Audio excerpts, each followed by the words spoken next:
Good evening, everyone. Thank you very much indeed for inviting me back to Keele World Affairs for the second time. I'm really very honored, and I'm delighted to be here. Now, regenerative agriculture is a challenging topic, and this is because it's about how we, all of us on the planet, imagine our future on Earth. The scale of this emotional, intellectual, and political challenge is daunting. It will require courage.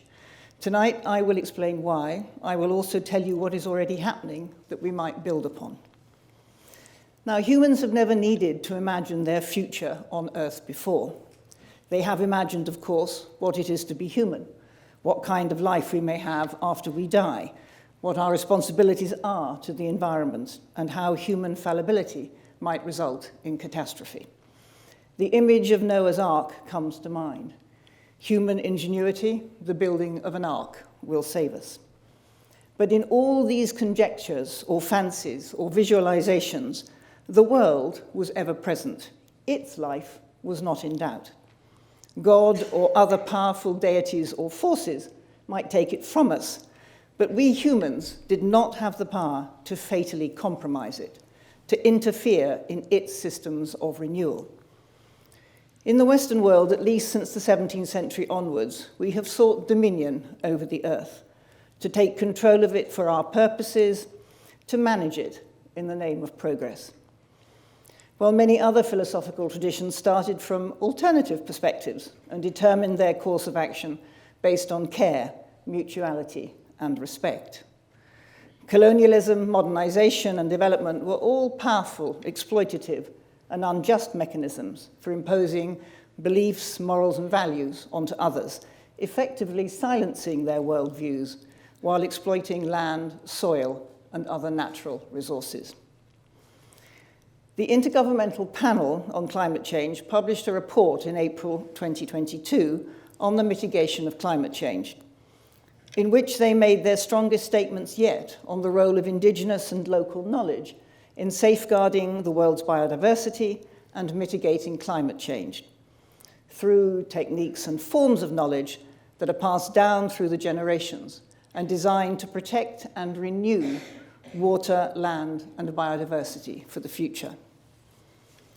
The world's indigenous peoples are very diverse and widespread. They number approximately 370 million. They manage around 25% of the Earth's territory and husband 80% of the world's remaining biodiversity. It's a belated recognition, but it's evident now that they are very effective guardians of biodiversity and the Earth's living ecosystems. And securing the rights of indigenous peoples and other local communities, livestock herders and farmers, to their land, knowledge, and practices is essential for the successful transitions we seek. I want to start with this extremely important point because it's not just about the technical knowledge such peoples and communities possess. Effectively, many of these communities have always practiced regenerative agriculture, but also about their philosophical principles based on humans as embedded in and part of the natural world, with a responsibility to participate in an ethics of care that sustains that world and all the living systems within it. This situates human-environment relations within a broader ecosystem of mutuality and emphasizes the fundamental premise that the human right to life emanates from the rights of nature, because without living systems such as water, air, and soil, there is no human life. The dispossession of indigenous peoples and other local communities from their lands is thus a concern for all of us. However, it's not just about the burning of the Amazon rainforest for agricultural exploitation, but also about a more complex and emotionally challenging issue concerning green transitions in general, involving the reservation of areas of land for rewilding, biodiversity protection, and tree planting.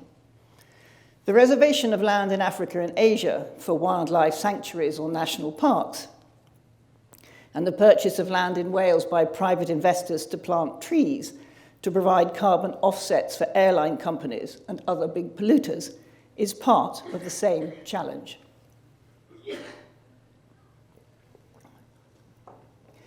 What do we do about land, and who decides?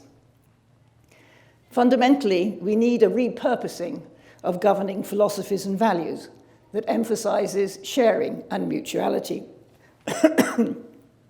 But how we arrive at it and through what processes and whose voices count is going to determine whether we are able to make the transitions we need or not. It is power that will be more determinant than technique unless we are very vigilant. Land is a finite resource, and this poses a series of philosophical and practical challenges, which many of you in this room and many other millions of people around the world are going to feel very strongly about. So land is our first problem.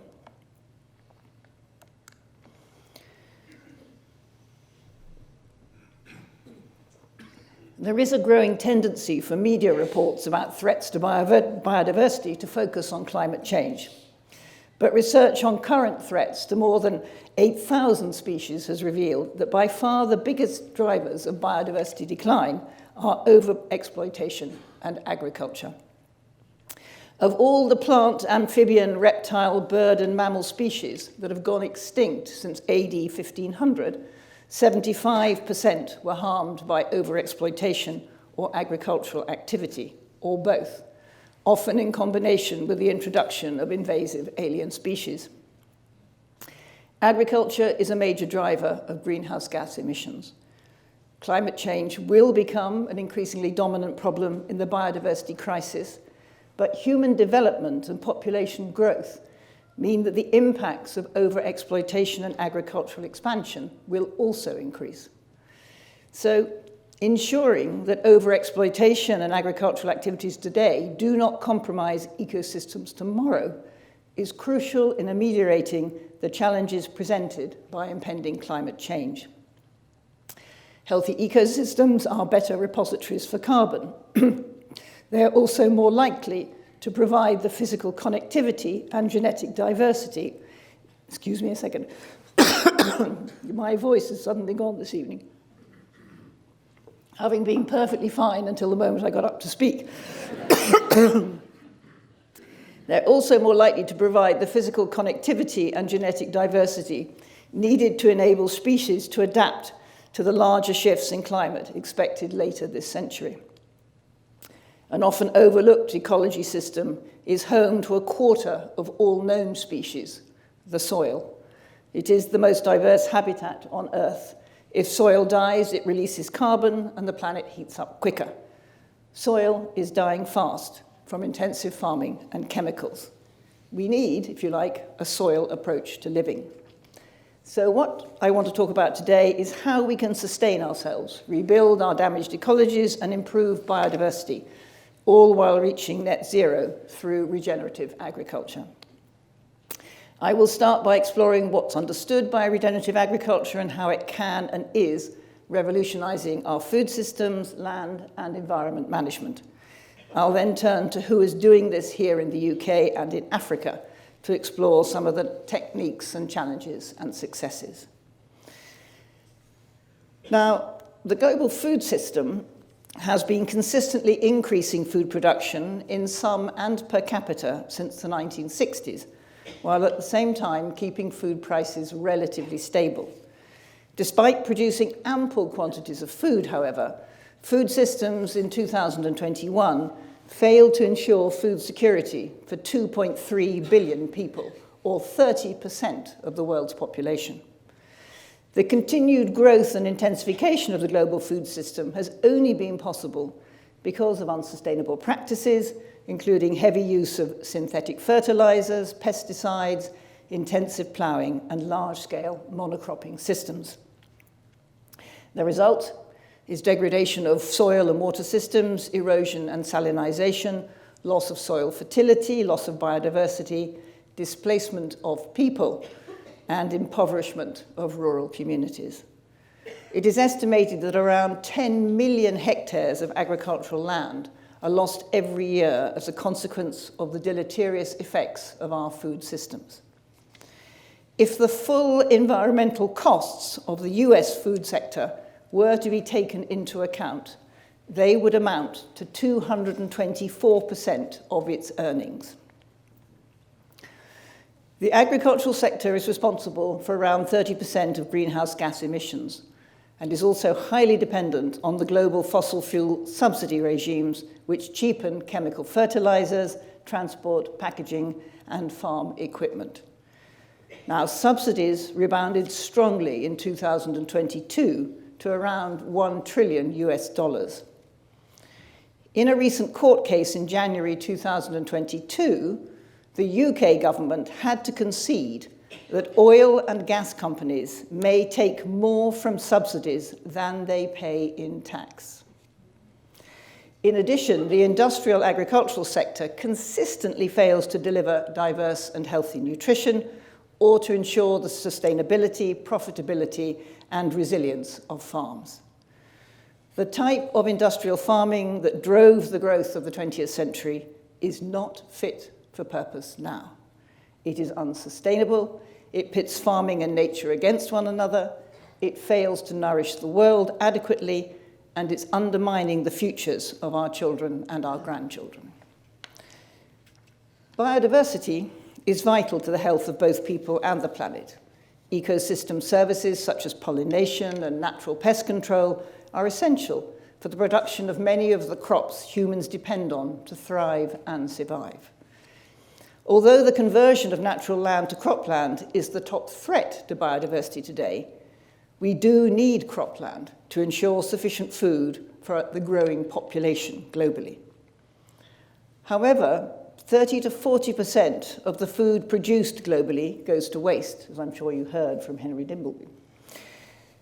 The UK throws away about 9.5 million tons of food per year, about half of which is edible. This emits 25 million tons of CO2 equivalent, which is more than Kenya's annual emissions, a country of 53 million people. Waste is a human concept. It does not exist in natural ecosystems where everything is used. We could wipe out global hunger, and we could change the way we produce food. Yet to date, we have expanded and intensified our agricultural systems to the detriment of biodiversity, threatening the healthy functioning of ecosystems and undermining the sustainability of our food systems. We are now at a tipping point, and change is critical. So agriculture is our second problem. Let's turn to regenerative agriculture, what it entails and what I mean by the term. All regenerative agriculture is based on agroecological principles.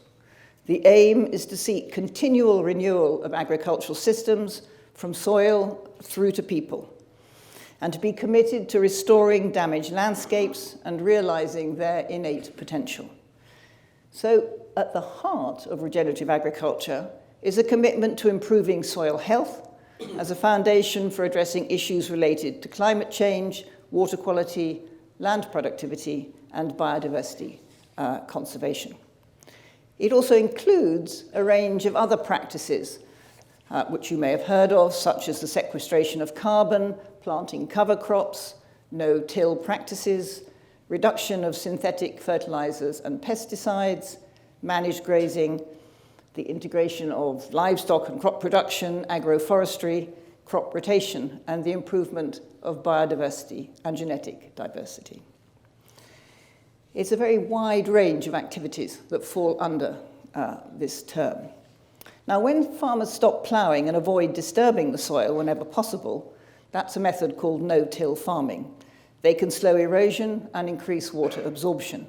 Cover crops, the practice of growing additional plant species alongside cash crops or planting them in between seasons to keep soil covered, can reduce the need for fertilizer, improve soil moisture and fertility, and limit water pollution, all the while improving biodiversity And of course, grazing ruminants of various kinds help control weeds and clear cover crops while fertilizing and improving the soil.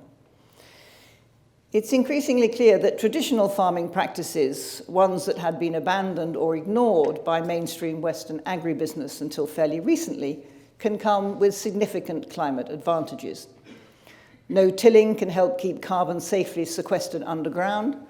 Cover crops suck up more carbon out of the atmosphere, and their root systems, if allowed to grow year-round, add more carbon-rich biomass to the soil.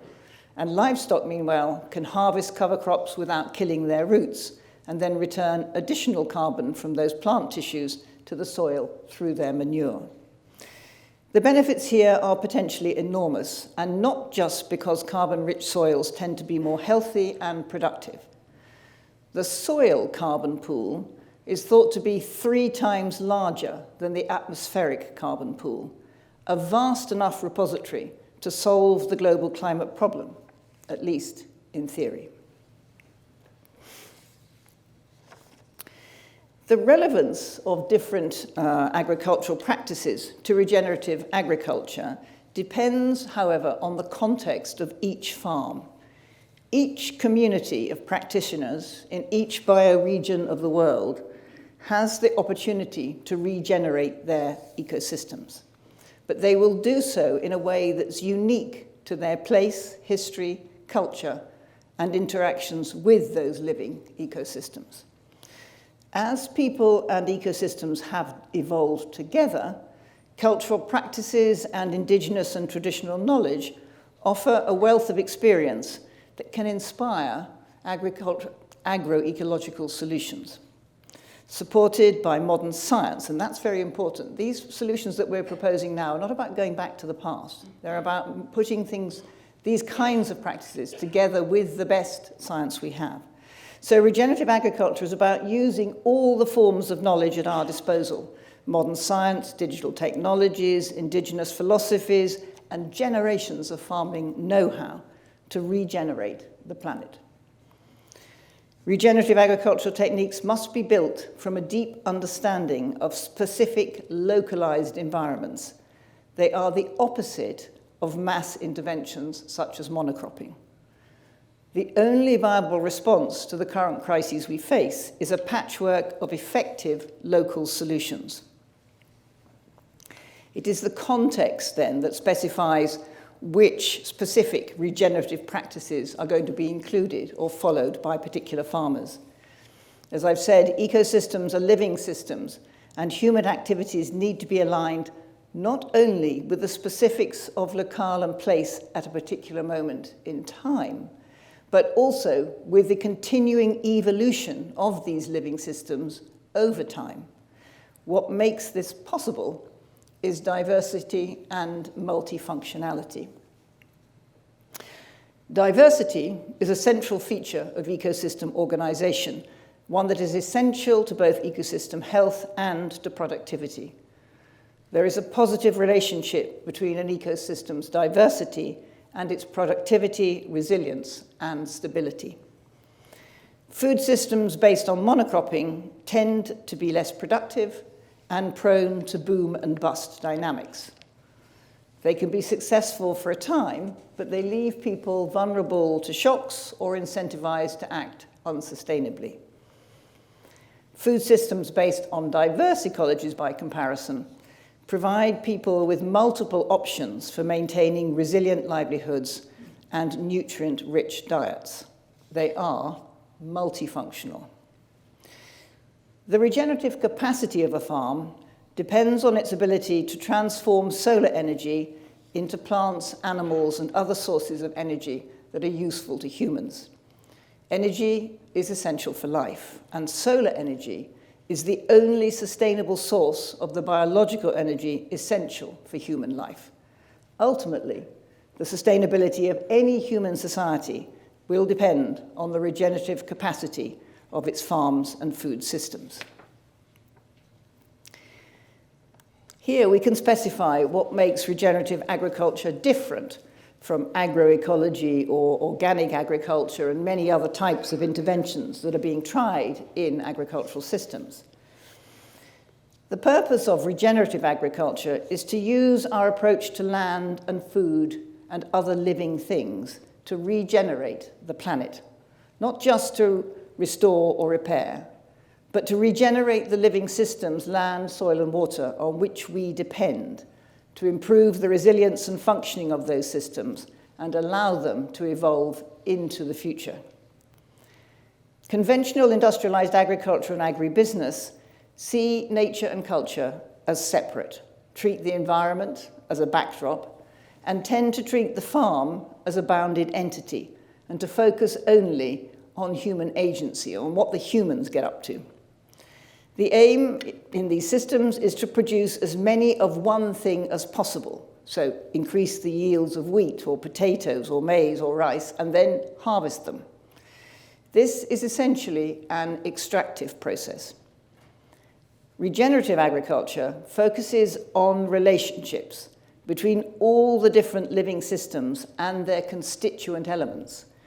Instead of trying to create as many of one type of thing as possible, it focuses on creating as many complex relationships between elements as possible.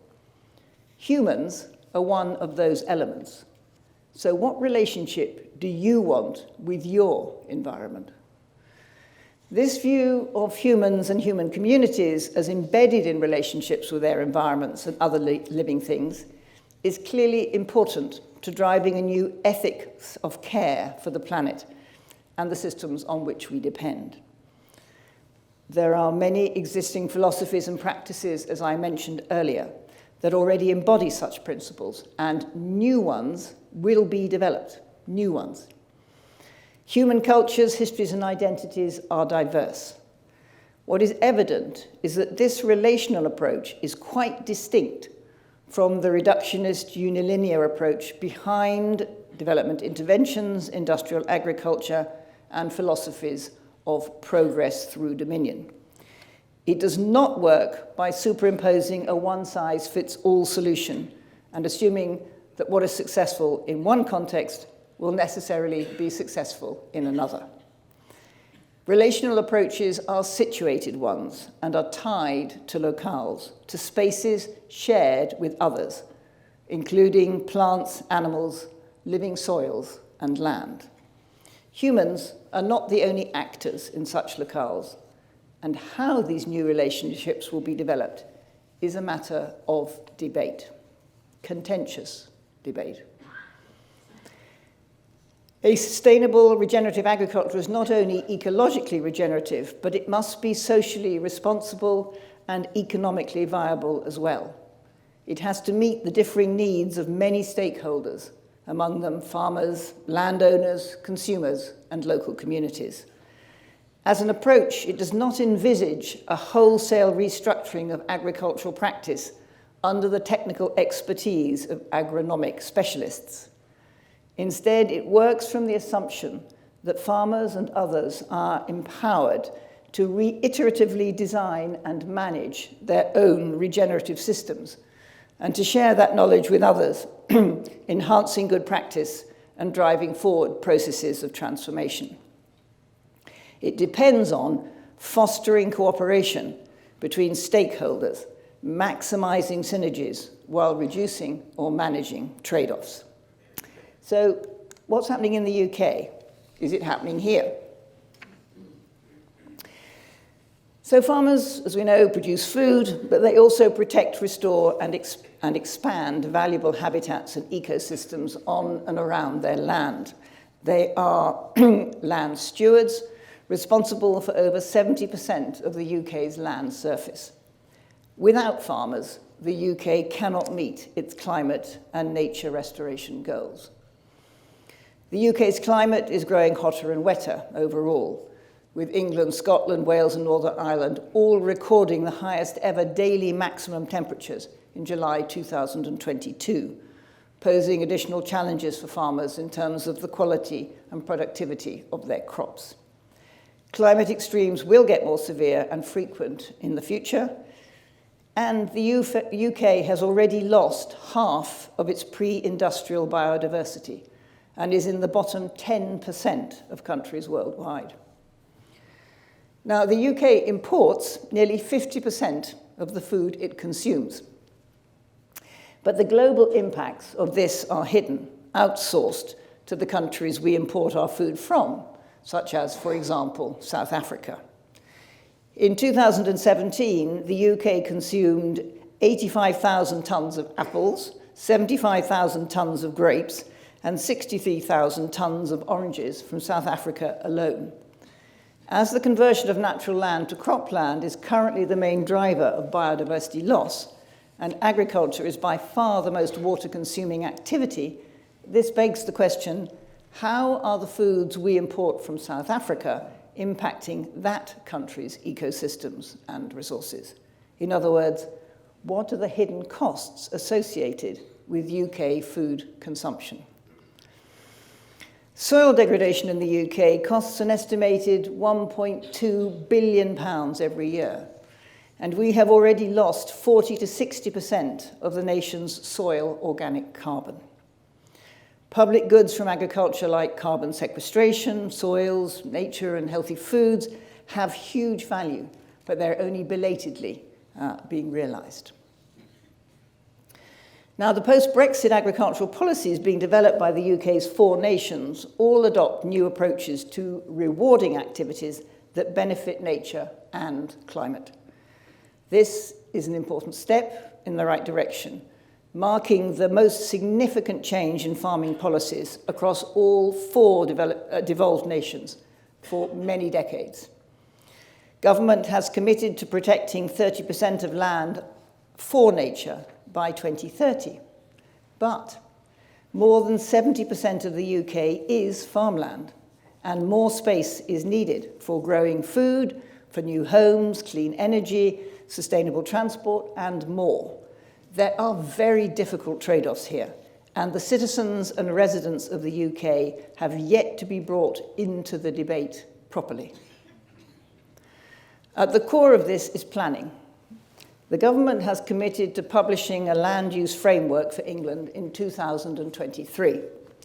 But an inquiry by the House of Lords in December 2022 found a tangled web of siloed and ill-assorted actions that proceed in isolation and are contentious.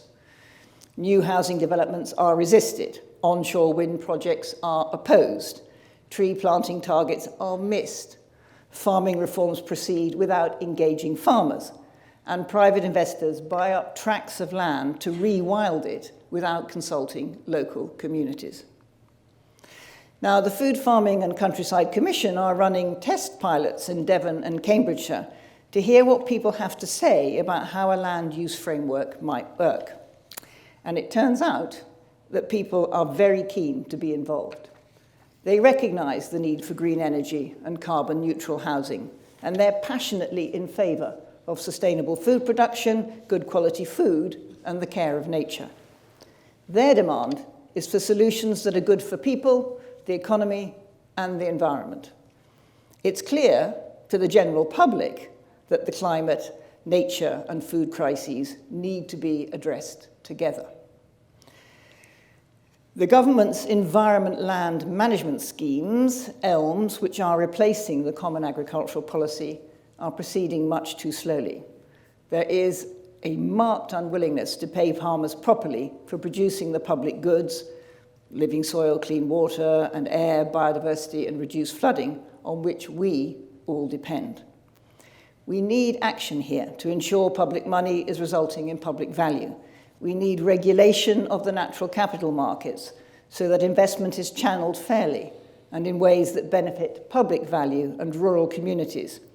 We need to stop thinking of land in binary terms, intensification versus rewilding, and start thinking about how to develop multifunctional uses out of our unique landscape.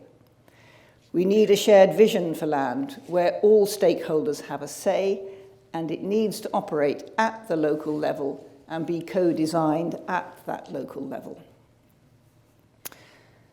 So farming is potentially a force for change, and of course farmers are already leading the way in the UK, as you might expect. So for example, Ben Andrews has a mixed organic farm in Herefordshire, on which he raises beef cattle and grows organic vegetable crops, cereals, and flowers. Ben explains, it just seems like a no-brainer to be organic because being a mixed farm, we have manure from the cattle sheds, which provides great organic matter and fertility for the vegetable crops. We have straw as a byproduct from the cereal crops, which provides bedding for the cattle during winter. We have flood meadows, which in the spring and summer are very good at providing a lot of grass. And that nice little nutrient cycle keeps it all ticking along without being beholden to fluctuating prices of various inputs.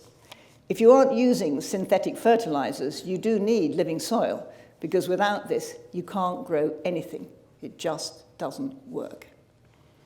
But greater intensification is a great worry for Ben, because as he says, because of the water and air pollution the poultry units are kicking out, the phosphate levels in the rivers around Herefordshire are astronomical. The Wye is practically dead from it. Martin Lyons farms 1,400 acres in Cambridgeshire, and he recognized that cultivation, tractors, and heavy machinery were damaging the soil. For the last 7 years, I've had a plan to stop compaction and instead work with nature. We used cover crops and cultivated less and less each year until we reached a no-till direct drilling system. We had a horrendous weed problem with black grass, and we're spending a fortune on chemicals to solve the problem. Now, we're spending less money on inputs, and our margins are higher. Farmers have a deep knowledge, which is untapped very often, but it isn't just the farmers who are involved. It's multiple stakeholders with different objectives, aims, and responsibilities. For example, farmland bird populations across the UK have dropped by over 60% since the 1970s. Seen any yellowhammers or linnets recently, any of you? The RSPB took over Hope Farm in Cambridgeshire in 2000 on a mission to show that farming could work with nature and still turn a profit. 23 years later, Hope Farm has recorded a 226% increase in breeding farmland birds, a 213% increase in butterflies, and 15 times more wintering farmland birds. They're currently building agroforestry into the farm, planting apple and cobnut trees to build soil health, sequester carbon, and create more habitats for wildlife and pollinators, increasing yields and bringing extra profit from harvesting the fruit and the nut trees. Regenerative agriculture is not just about farms, but about value chains and the food system as a whole, from farm to fork, as the saying now goes, linking farmers, processors, distributors, retailers, hospitality, and consumers. For example, Wild Farmed produces flour that is grown without the use of pesticides, insecticides, or fungicides in a system that prioritizes soil health and increases soil biodiversity. They work with around 40 farmers in the UK and France. Matthew and Richard Fisher farm near Grimsby, and they were growing arable crops with intensive chemical inputs until 2014, when they realized that their soils were dying.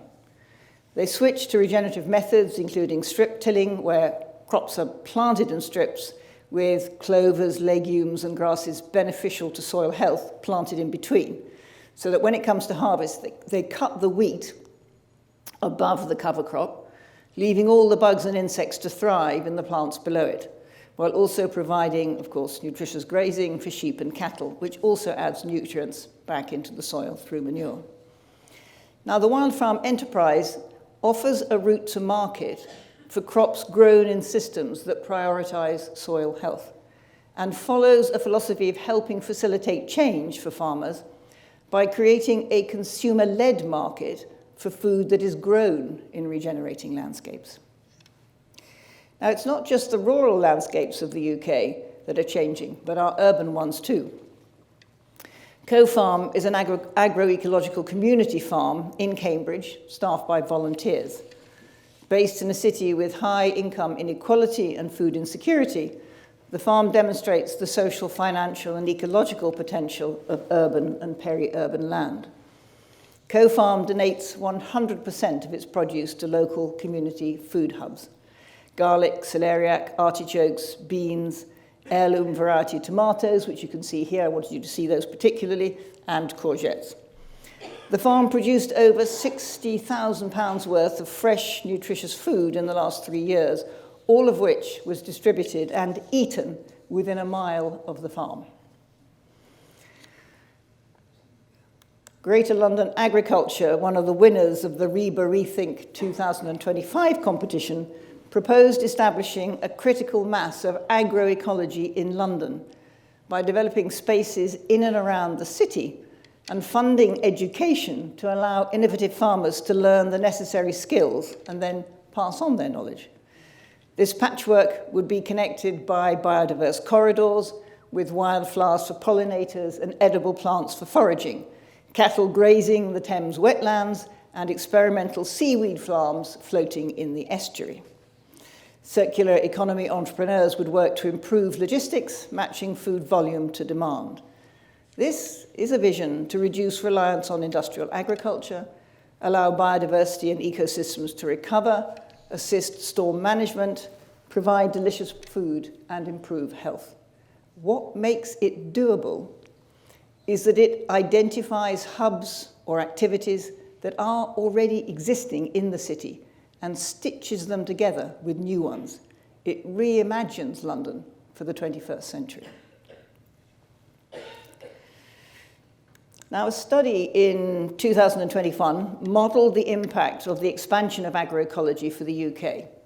It found that the adoption of agroecological practices would deliver strong and positive biodiversity outcomes, phase out synthetic inputs, and double land areas for ponds, trees, and hedges on farms. A further 10% of current agricultural land, about 1.8 million hectares, would be available to restore ecosystems for nature recovery and carbon sequestration, with an overall move to more mixed farming built around rotational cropping and livestock, accompanied by changes to the UK diet, and this is crucial. The current UK diet involves relatively few vegetables and fruits, and lots of sugar and high proportions of milk products and beverages. Under the 2050 scenario envisaged, sustainable horticulture doubles, with more fruit and vegetables, nuts and pulses. The consumption of pork and poultry drops. Food waste decreases by 10%, which is a very, very conservative estimate for that. The population rises to 77.5 million. But crucially, the UK grows enough healthy and sustainable food for all. Transitioning to agroecology ends the UK's contribution to global deforestation caused by soya imported to feed pigs and chickens in intensive livestock operations, along with hidden nitrous oxide emissions from the synthetic nitrogen used to grow that soya, helping then to make the global transition. Food systems issues and solutions are inherently place-based, and regenerative solutions, as I've said, are not a fix-all solution. Not only are the soil makeups and crops different, so are the corresponding diets, climates, and techniques. Each place will have to establish what is required in their locale. So let's turn to Africa now and see what's happening in Africa. Now, Africa has 350 million smallholder farmers and more than half of the Earth's arable land, roughly 600 million hectares. Smallholder farmers produce 80% of the food in sub-Saharan Africa, and many farm sizes are very small at under 2 hectares. The challenges are very different from those in the UK.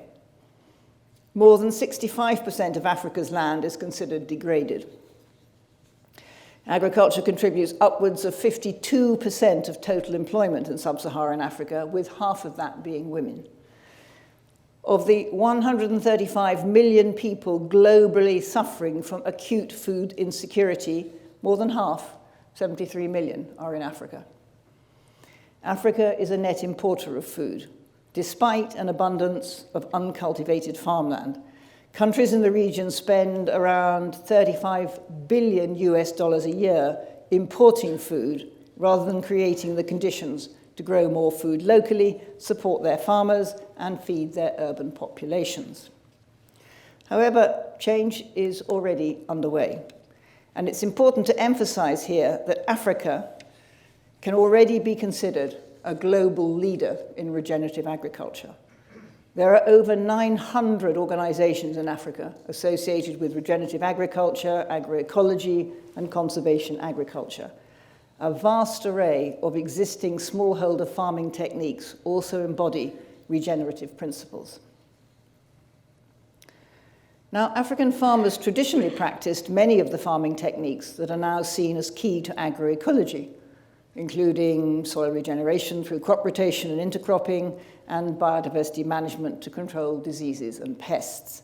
They also grew a wide variety of crops on their farms and supplemented them with forms of managed wild foraging for food, such as bush fruits and mushrooms. Many traditional crops in Africa are drought and heat resistant, like fonio millet, perhaps Africa's oldest cultivated cereal crop, which is grown in many parts of Western Africa. This extremely fast-growing grain is highly resistant to drought conditions and more nutrient-dense than alternative grains like wheat. Many traditional practices were, however, discouraged by colonial authorities keen to increase the yields of major staples, and fell into disuse with the drive towards the modernization of agriculture and the monocropping of cereal crops. The improved farmers, as they were labeled, of the colonial and post-colonial period were not farming traditional crops supported by multifunctional landscapes that allowed for foraging and hunting. They, like their farming practices, were modernized. This led not only to greater food insecurity and poor nutrition, but also to a loss of farmer knowledge and expertise. Diversity and resilience were the watchword of many African traditional systems, but they fell victim to modernization. With declining land productivity, many smallholder farmers in sub-Saharan Africa are shifting from conventional tillage to conservation agriculture, agroecology, and regenerative agriculture, as they realize that land management requires alternative actions to ensure sustainable productivity.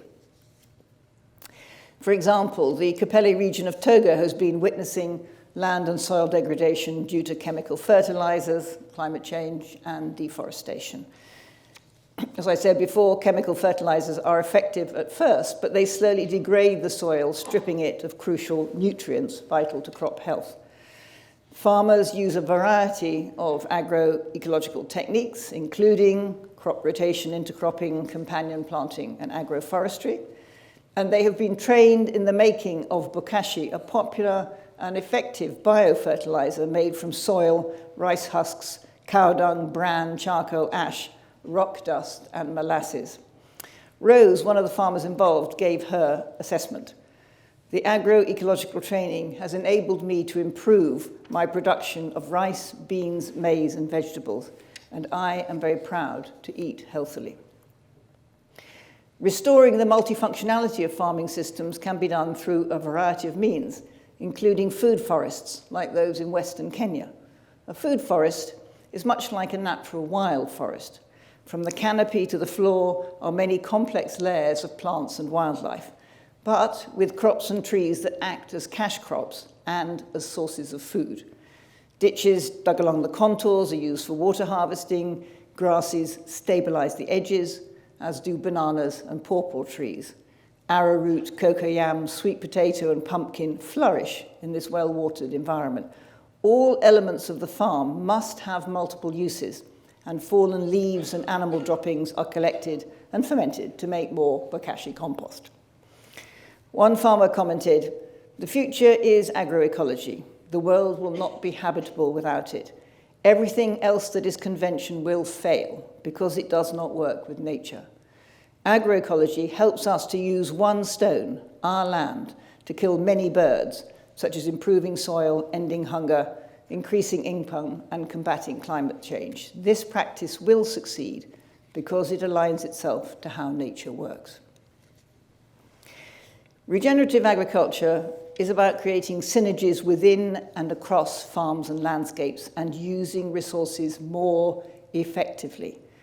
The value of doing this is clear when we consider that less than 50% of nitrogen fertilizer added globally to cropland, is actually converted into harvested products. The rest is lost to the environment, causing major environmental problems. Regenerative agriculture could increase yields by 13% by 2040 across Africa, and some farmers have already demonstrated that much larger increases in yields are possible. But it's not just the farmers and their families who would benefit.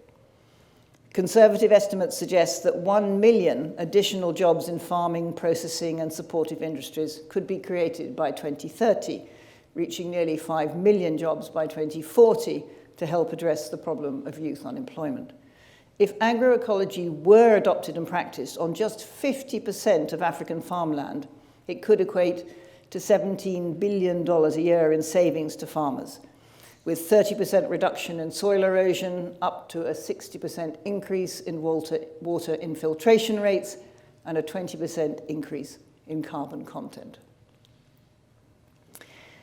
For decades, coffee was Kenya's largest export, and it still supports the lives of 600,000 farmers there. But production has fallen by nearly 60%. 20 years ago, Francesca Muni's mother supported 4 children through school and college on her earnings from the farm. When Muni found her mother struggling to make ends meet, she started COFAR, a company that converts biodegradable waste into compost, which she sells to farmers like her mother to reduce costs, improve soil, and boost yields. Moses Kimani, founder of Lentera Africa, works with farmers to create new ways to fight pests and disease, boosting yields by nearly 50% on some farms, while eliminating all chemical fertilizers. Lentera harnesses new technology, from drones to weather monitoring apps, to precisely identify which inputs and techniques are best for each plot of land, working with the diversity.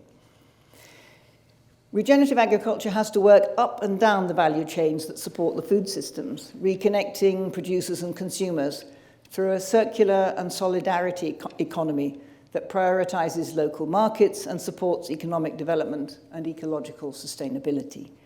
It also has the potential to create opportunities for innovation in products and product development, and to create social innovations and forms of knowledge sharing and governance that can drive change faster.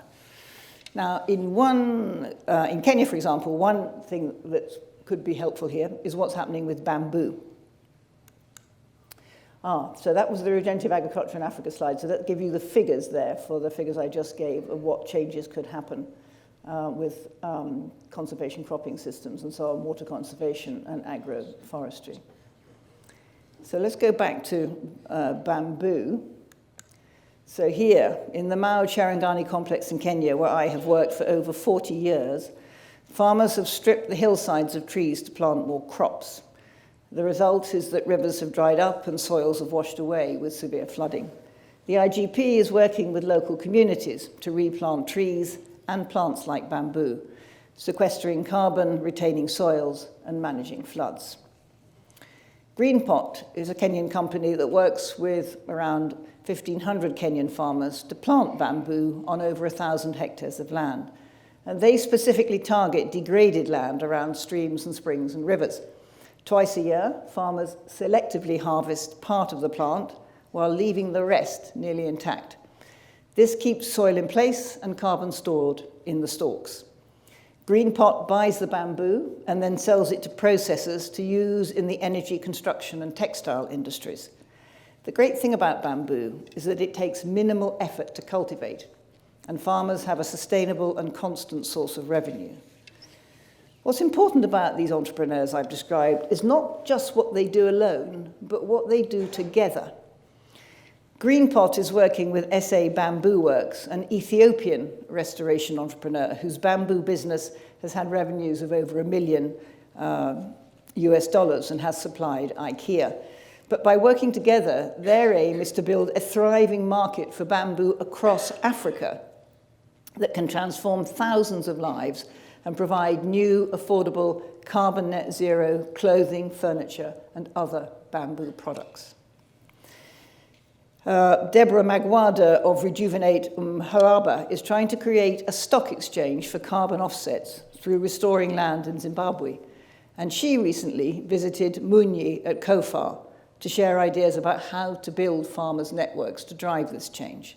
There are thousands of restoration entrepreneurs in Africa, building dense social ecologies for whole system transformation and knowledge sharing, and bringing successful young people into the wider green transition for Africa. Each one of these initiatives provides innovative local solutions to a series of intersecting challenges, exemplifying a whole system approach. But change needs to be championed by multiple actors and coalitions at the local level. Such actors might include farmers, women activists and climate scientists, businesses, trade unions, youth coalitions, policymakers, local authorities, and so on.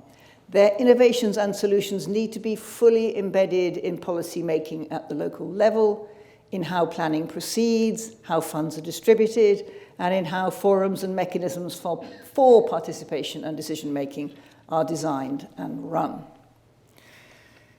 To promote synergies within the wider food system and best manage the difficult trade-offs, regenerative agriculture emphasizes the importance of partnerships, cooperation, and responsible governance, involving different actors at multiple scales. In other words, it emphasizes the need for social and institutional innovation, without which progress cannot be made. Regenerative agriculture places a strong emphasis on human and social values, such as dignity, equity, inclusion, and justice, contributing to improved livelihoods, the right to food, and stewardship of the environment, so that future generations can also live in prosperity. Now, while scientific research has validated the positives of regenerative techniques, there remain major challenges with formalizing and scaling regenerative agriculture across the African continent. Emerging farmers must be supported better. They need real-time information on the factors that affect their outputs, such as temperature, rainfall, pests and diseases, new crop varieties, value chain information, training, and secure finance and insurance. There are continuing problems about market power, land access, and racial and gender inequality. In Africa, the process of defining regenerative agriculture has too often been led largely by prominent foundations, think tanks, and corporations.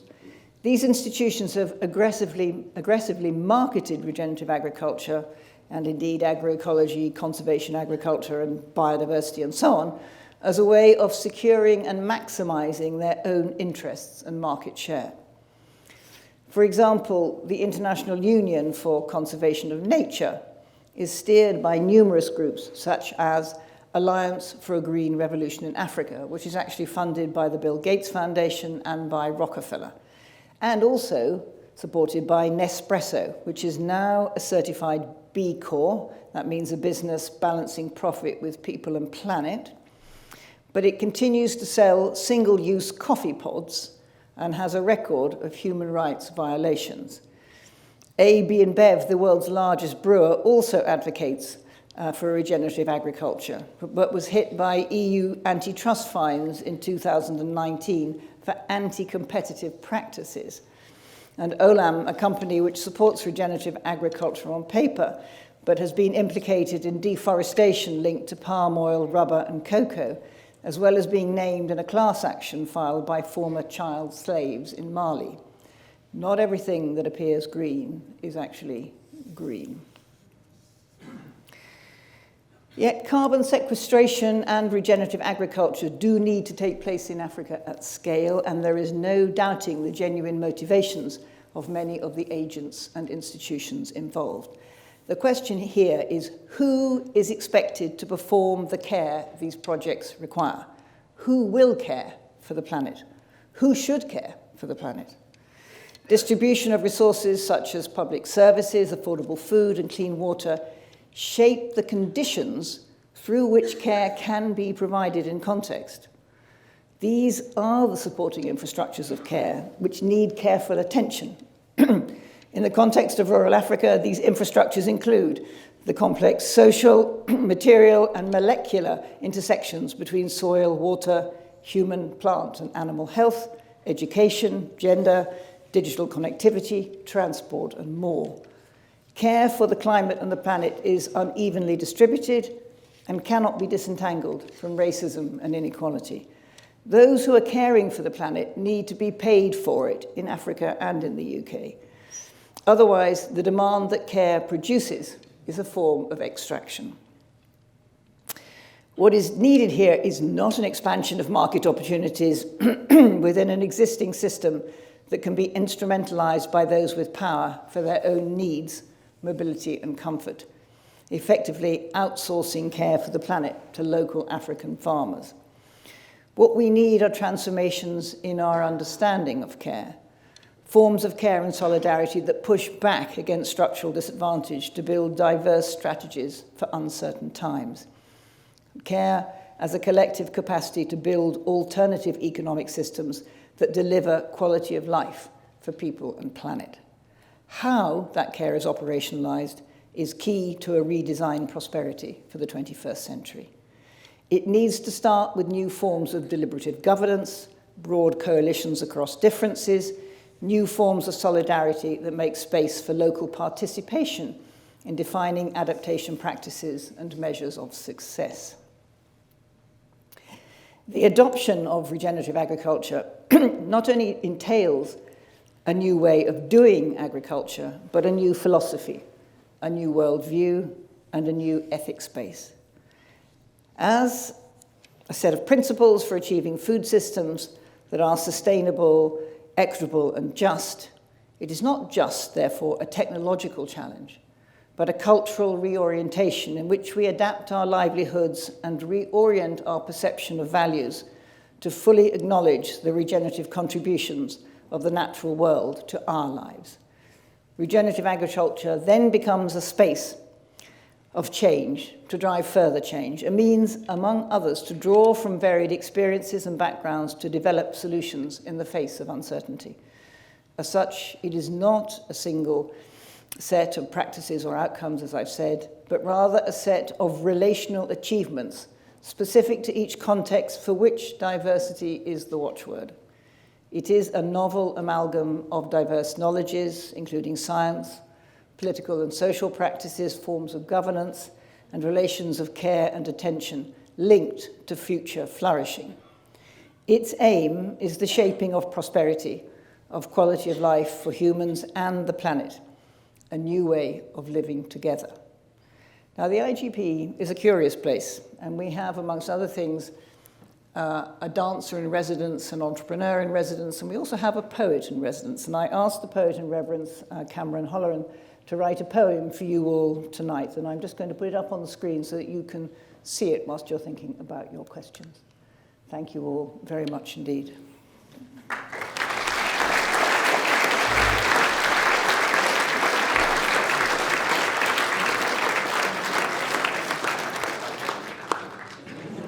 Thank you, everyone, and an interesting and challenging subject, and you've responded well with many questions. I'll try to do justice to them. Julia is here with the microphone. Just put a hand up if you're interested in using the microphone. Anyone? Yeah, there's one here front and upstairs. Is it Kieran? Yes. Yeah, there's someone on the front row will be interested in a question. Over there in the fullness of time, and then keep showing your hand to our team if you'd like to ask questions. I'll start off here, and yes, where's the one about supermarkets? Supermarkets. Yes. Yeah. So here's someone saying, if one can afford to buy local, buy organic produce, how can a weekly shop in the supermarket support regenerative agriculture? Apparently they've ditched the Nespresso machine. You'll be pleased about that. But and someone else, what is the role of supermarkets in influencing agricultural change? Okay, well, that's a really wonderful question. And the thing is that the UK's had for a very long time a cheap food economy. And that what the supermarkets have done, and they're very, very powerful, the supermarkets, they have huge influence over government policy, there's a huge lobby from them, is their argument is we have to keep the price of the basics like, bread and milk down because people can't afford it. That's what they've been saying. So I'm saying supermarkets, they're a very powerful lobby within the UK. The UK's been running a cheap food economy for a long time. It's a scandal what we pay our farmers. We don't pay them anything like a living wage for what they do. And this is a real problem because the way that these supermarkets and others have been arguing this and justifying it is by saying, well, what about the very poor? They have to have cheap food. Now, actually, I think that in the IGP, I've written a whole lot of stuff which I didn't have time to talk to you about tonight. But what I've been saying is, actually, if you have people in the country who can't afford to eat properly, you need to support them to eat properly, not give them rubbish, okay? And then pay your farmers nothing, okay? It's a scandal. And actually, we all together could do something about this. But we need to be working at the local level and we need to be discussing it more than we do. But I would not be at all moved by the supermarket's arguments. Like, I'm not at all moved by the fact that Tesco says it has to ration tomatoes because of something that's going on in some other country. It's nothing to do with anything to do with that. We have to get a handle on what's happening to food. Food is the most important thing. It's probably the biggest challenge of our lifetimes that we get this right. And so supermarkets are very problematic and it's very difficult to handle this. And if you've ever been in meetings as I have when those guys are lobbying, let me tell you, they're immensely powerful. And they have all kinds of things that they can do. So for example, I remember being in a meeting at the time when David Cameron was still in power. And as soon as anything was raised against them, they said, well, actually, Prime Minister, if you'd like us to fund your after-schools programs in a certain area, then, of course, you won't be pursuing this line. Straightforward. Straightforward. Can I just deal with the question raised by at least two people? Because throughout the lecture, we've talked about regenerative agriculture. I don't know whether you used the word organic anywhere along the line, but both Dave and also Marie Potter are asking, if organic is more productive, why is it more expensive? Is organic food affordable? We constantly demand cheaper food, and organic food is too expensive for most people. Would you align what you've been presenting tonight with the concept, directly with the concept of organic food?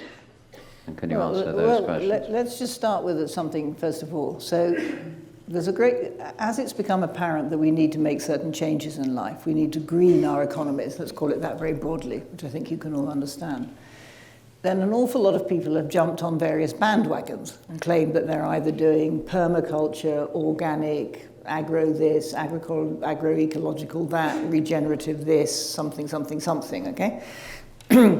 And I think what I tried to suggest to you tonight is two things. First of all, that not all of them are actually doing this, although they claim they're doing it. Second of all, that we do have a series of activities which we can broadly describe as a series of techniques that are important for this kind of work, but they are a direction. They're not a prescription, because every farm is different, every country is different, every place is different, the food system is different, so they have to be specific to them. But also, with the question of organic being more expensive, I mean, this is basically a market choice. Ask yourself this question. Why would any government in the United Kingdom prosecute a plan when they wanted to feed people who were poorer food that was less quality than others who could afford it? Why would you do that? Right? Why would you do it? What kind of moral grounds are you setting forward for doing this? Now, these things are, of course, choices. There are choices to be made, but in the IGP, we have written a lot of stuff about the fact that the so-called welfare systems that we currently use are inappropriate for the century we're now living in. And one of these issues is because food needs to be produced regeneratively, because it's the biggest challenge of our age, as I've just said, and those who cannot afford it need to have it subsidised for them, and that's the fact of the matter.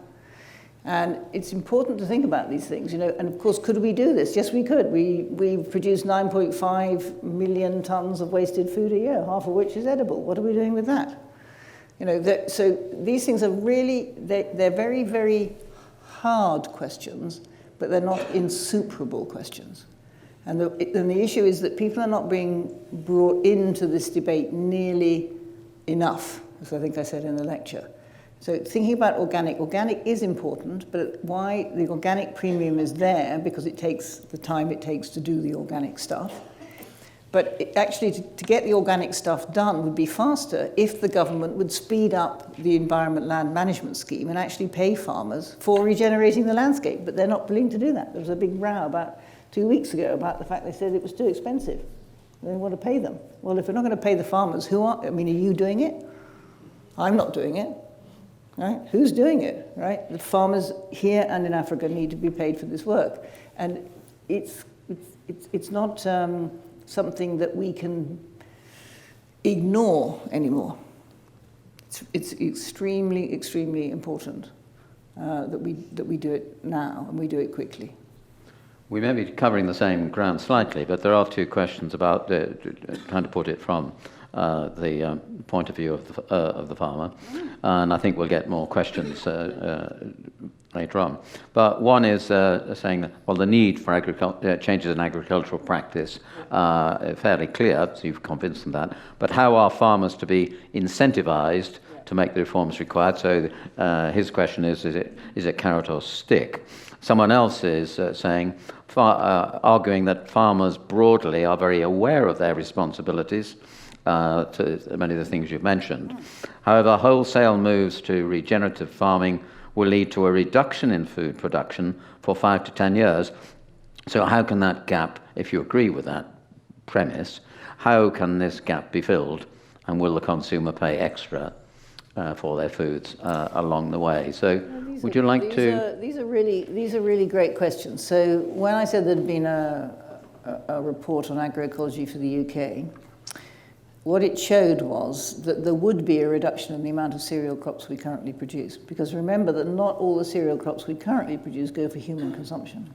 So, this is something you have to think about, right?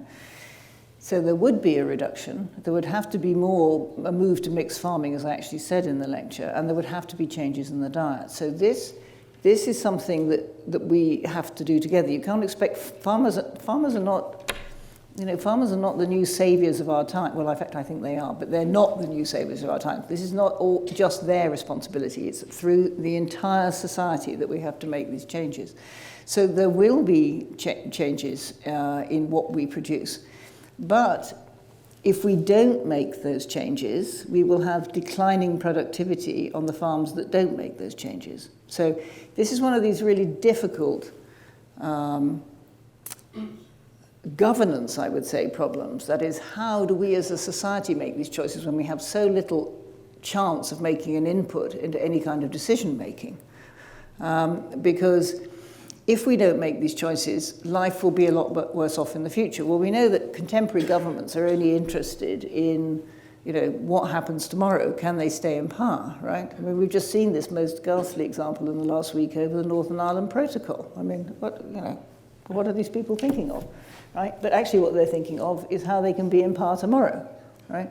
Now, farming in our food systems and our ecology is not about tomorrow, as I said in the lecture. They're about, can they evolve into the future? And taking this more long-term perspective is something that the government finds very difficult to do. But what I can tell you is that we have set in place all kinds of things that we could build on through the Environment Land Management Scheme, but the government isn't progressing it fast enough. Every time the minister's asked about it, she says, well, we will be reporting soon on what farmers should do. But it's been going on for years. And what we need to do here is to understand that if we want those changes to happen, we will need to pay for them. And that's a question also about fiscal issues. It's a question about, where does your tax go? What is your tax for? What is it doing? What are you paying for with your tax, right? And many people in the UK, when you ask them this, they say, well, they're paying for the NHS. Well, I mean, the NHS doesn't look too good at the moment, does it, either? So, I mean, I think that the question of how we discuss these things at the local level is really, really important. And where it's had progress in the UK is where people have got together. So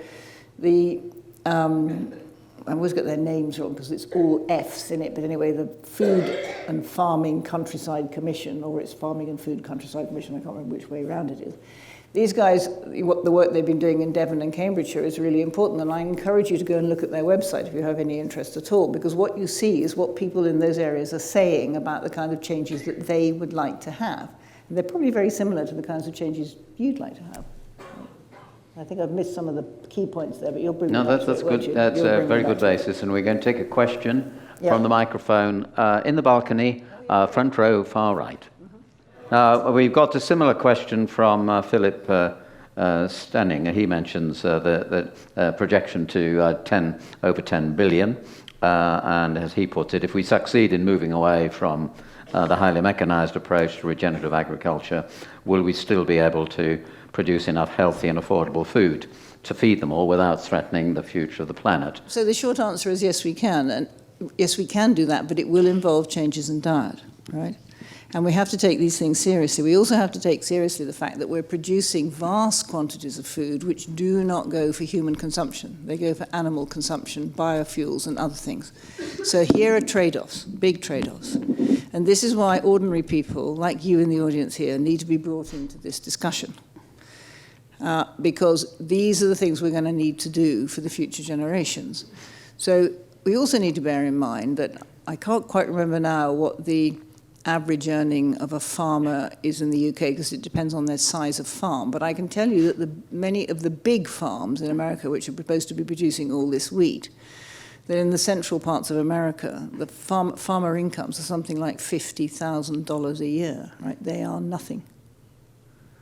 So all of this stuff it's degrading the landscape, it's coming off, it's going into lots of food, which is making people very unwell. It's also going in, it's very poor nutritional quality, because remember that when temperature goes up, the nutritional quality of our major cereal crops goes down.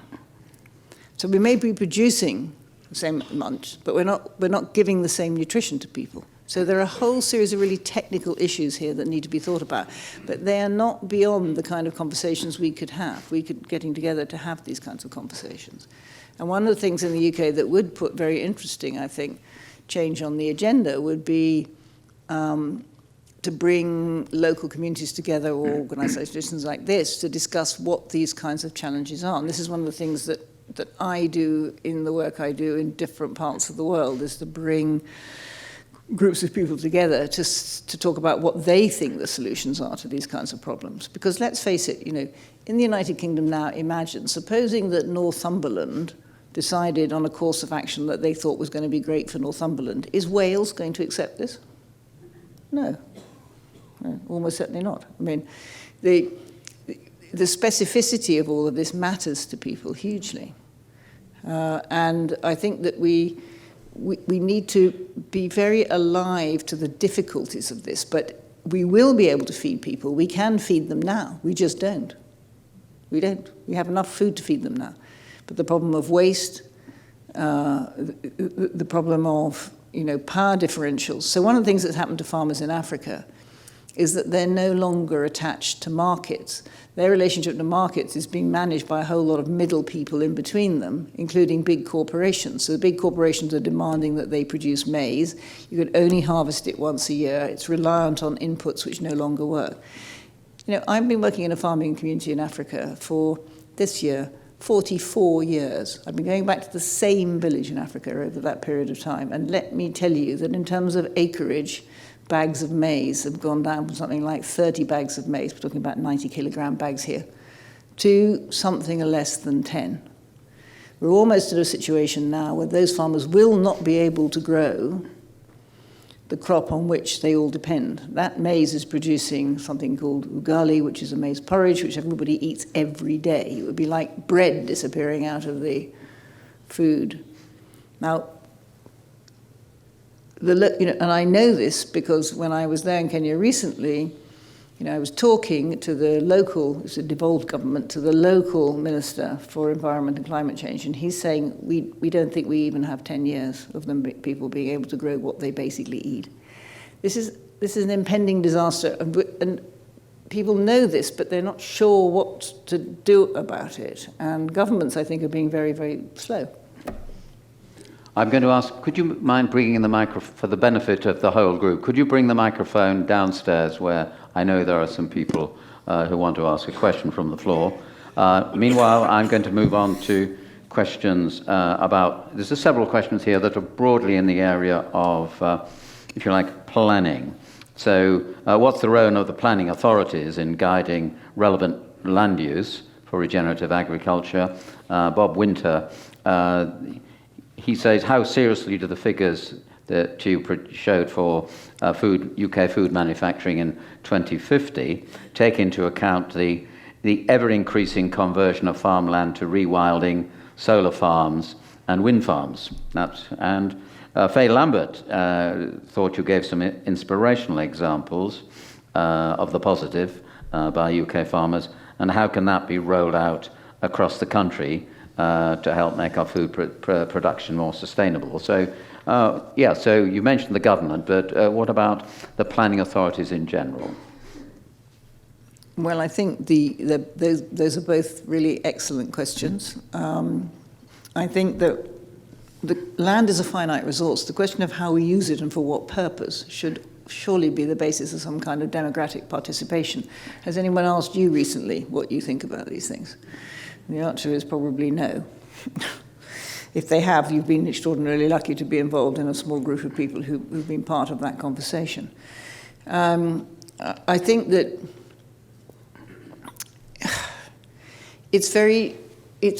there are difficult trade-offs here. We know there are difficult trade-offs, but what we've discovered from the work that the Food Farming and Countryside Commission, whichever way around it is, have been doing, is that people are furious at being just categorized as I think the word is NIMBYs now. I'm not quite sure what a NIMBY is, but anyway, NIMBY is somebody who doesn't seem to agree with anything that's being proposed. But anyway, people keep saying, look, we're not NIMBYs. We have concerns. We want these issues to be addressed. How are we to deal with this question? Yes, we do need more land for a number of different purposes. And we do need rewilding and reforesting. So remember in that example I gave you of the report, I said that they would set aside 1.8 million hectares for that, right? So and that's a certain amount. But remember that this rewilding thing is very difficult because in certain parts of the UK, in fact, all across the UK, and even and specifically in Scotland and certain areas around Oxfordshire and certain areas in Wales, there are these big companies and mostly pension outfits and others, investors. So these are financial interests buying up areas of land and claiming that they're going to rewild it, which basically means that local people can't use it. They can't go into it. They can't grow any food on it. They can't do anything, right? What regenerative agriculture is about is showing you that you could have on some of that land what's called an agro-ecological forest. So that land could be giving people access to it. It could be producing food of all different kinds, of the kinds I gave you, and I gave you the example from Kenya. Remember all those lovely names I read out to you, pawpaw, right? Cocoa yam, right? Sweet potato, right? All of these things, delicious, okay? And that would be sequestering as much carbon. It would also be improving the biodiversity. The idea that people with money can just rewild large parts of the UK without any buy or leave or relationship to what local people want is something that worries me enormously because they will do it. In fact, this one I know, and I said I was a superannuated pop star. In fact, I'm not because I don't have the money for all those superannuated pop stars. But let me tell you that 4 or 5 of them have already bought up big estates in the central part of the UK and plan to rewild them and to exclude you from going into them. Now, remember that, green access is also about well-being. It's about teaching people about what it means, as I said in the lecture, to live embedded in nature. And this is something that we're losing in our communities. So I don't know how you all feel, but this is coming back a little bit now because I think that children in primary school are being taught more about these things. But there's a whole missing middle here of young people who really, they feel passionately about nature, but they don't know anything about it. They couldn't grow a carrot if you gave them a manual. Right? And, you know, this is understanding what these issues are, being part of something. You know, you all live in this area. Look how beautiful it is when I came in on the train, right? And I think that the landscape we have in the UK is particularly unique because it is the result of centuries of farming. It's not as it is. If it was rewilded, let me tell you, first of all, two things. One, that the landscapes, especially if we're talking about reforested landscapes, they do not sequester water, carbon as well or contain water as well as a multifunctional agroecological landscape would do. So they're not even doing the job for you, but certainly you wouldn't be in them. And also, you would not be looking up, you know, that, this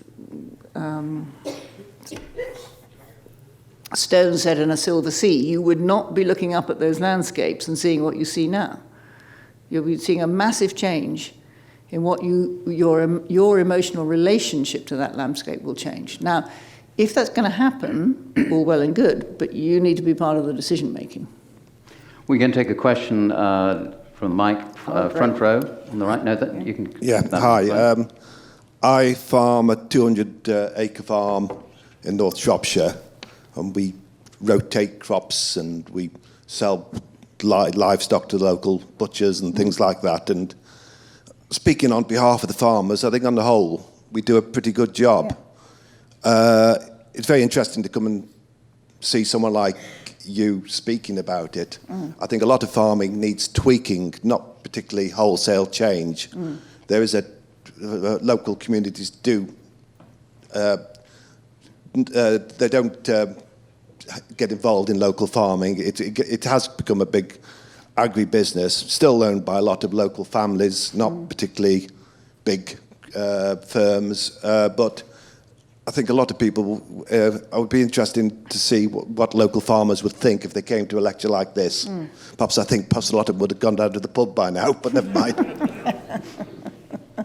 Right, so that's a comment, thank you. Just a throwaway question here from Chris Nibbs. He may have tongue in his cheek, he often does.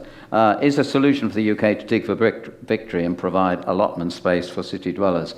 Is that a humorous or a serious? Well, I think it's quite a serious remark. I mean, I think so let's start with the question, how livable do you think our cities are at the moment? How livable are they? Right. And I think one of the problems is that there are many which are very livable, but there are many which are not.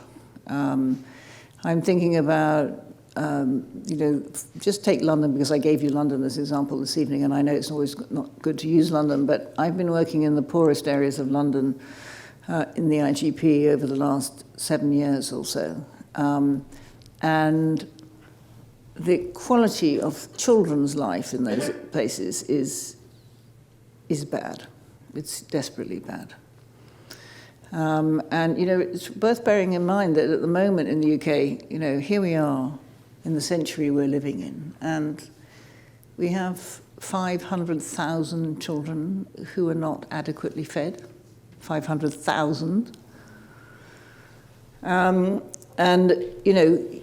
One of the things that's made a lot of difference to the places where we've been working is we've been working with local communities, asking them what they want. And they say they want to have more direct access to food. They want more nutritious food. They want to have it grown on their doorstep. Now, obviously, a food system is a very complex thing. They can't have everything grown on their doorstep. You can't grow wheat in the centre of London, but you can grow a lot of other things. And thinking about cities being able to produce more food for ordinary people is something that we can, I think, seriously consider for all our cities, including the centre of Birmingham. And looking at Birmingham, you probably know that Birmingham has already committed to, a huge new forest being planted within the city limits of Birmingham itself, along its waterways. You probably already know that Birmingham has already regenerated along the canals large areas of growing for people who come from very diverse backgrounds. And so they have supported them in growing fruit trees and the kinds of foods that they like to eat. There's a lot of stuff that we're already doing, which is giving people more control over their food. So that's what we basically mean when we say food sovereignty. I mean, it sounds like a grand term, but it simply just means, do you have access to really good quality food locally, and can you contribute to it yourself? And the Cambridge farm, I think, is a very good example. Where the problem comes here is land, and who controls access to land. So that Cambridge community farm I talked to you about, their biggest challenge was actually getting access to that land. But quite a number of people in cities all across the UK have got access to land, interestingly, by having conversations with the church, because it turns out the church has a lot of inner city land that it isn't using, or can't use, can't maintain. And, lots of local councils have parks. Now, the idea that you could give over part of your park to the Dig for Victory, okay, I mean, I'm not a big fan of Churchillian metaphors myself, but I would say that there's something definitely in that. Remember that lots of local authorities who are rural local authorities in the UK, like, for example, Devon, they already offer county council farms to new tenant farmers. So that this kind of thing, the changing nature of landholding is there, but just that we haven't been able to have a conversation about it because we imagine that system isn't changing, but there are new things happening. Community land trusts, for example, different ways in which we can enhance the commons that we can all benefit from. I'm going to finish with three questions, if I may, one at a time, if we could sort of Sorry, I'll be quick. Briefly answer these, although they're rather big, especially the last one. Okay. Andrew Swindale just is sort of asking a technical question. It may need some explanation, but he says the benefits of regenerative agriculture have to be weighed against the increased risk of mycotoxin and ergo contamination, which has been shown to result. So how do you balance the risk, given the very new low limits of mycotoxins now being set, for example, by EU regulations? Now, it may be over the head of a lot of people, but would you like to briefly comment on whether there is a downside to what you've been describing? No, I don't think there's a downside. I think there are risks. I mean, I think these are risks within these living systems, right? These are risks within these living systems. I'm trying not to look at the questioner here. These are risks within these living systems. And I think that, we need to think about how we're regenerating in landscapes which already contain all of these problems, toxins, other kinds of issues. So it's not that I'm trying to sideline these things. It's simply I'm saying the bigger risk is that we do nothing. Well, I've got a question here that may threaten your future invitations to the palace. Oh, really? This is from Robert. Our king has shown a lifetime's interest in agriculture. His ideas at times seem to have been dismissed as fanciful. And the question is he? Would you describe him as a regenerative farmer? Well, he certainly thinks so. So, I mean, I do think that there's a kind of nice irony in this, that just at the moment this debate becomes really important in the UK, he becomes king and can't say a thing about it. But having spent the last 40 years going on about it constantly, poor man, I mean, in that sense.